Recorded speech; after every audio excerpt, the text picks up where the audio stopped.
छोटी लाइन फाटक गोरखपुर से गौरीघाट तक जाने वाली नैरोगेज की जमीन अब शीघ्र ही जबलपुर की जनता के लिए उपलब्ध होगी। जमीन को लेकर जो अड़ंगा आ रहा था उसकी राह आसान हो गई है। सर्किट हाउस में लोक निर्माण मंत्री राकेश सिंह और जिला प्रशासन व रेलवे के अधिकारियों के साथ हुई बैठक में इस जमीन को लेकर चर्चा हुई, जिसमें कहा गया कि गौरीघाट जाने के लिए वैकल्पिक मार्ग व अन्य विकास कार्यों के लिए जल्द ही जमीन मिल जाएगी। इस जमीन का उपयोग करने रेलवे के द्वारा सैद्धांतिक स्वीकृति दे दी गई है।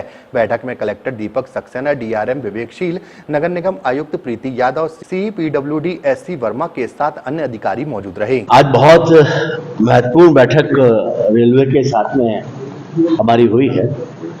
उसमें मुख्य रूप से विषय था, जहां नैरोगेज की लाइन थी गौरीघाट वाली, उस जमीन के उपयोग को लेकर लंबे समय से चर्चाएं रेलवे के साथ चल रही थी।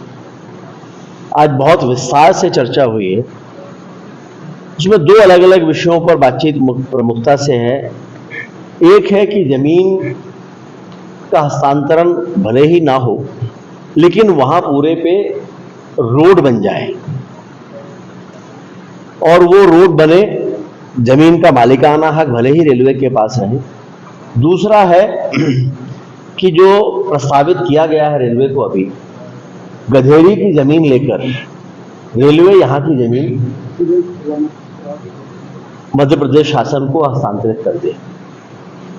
उस पर रेलवे की अभी तक आपत्ति थी, वो गधेरी की जमीन नहीं लेना चाहते थे, लेकिन आज उस पर काफी विस्तृत चर्चा हुई है और उम्मीद है कि उस पर संभावना बन जाएगी। कुल मिलाकर अब इस बात के लिए हम आश्वस्त हैं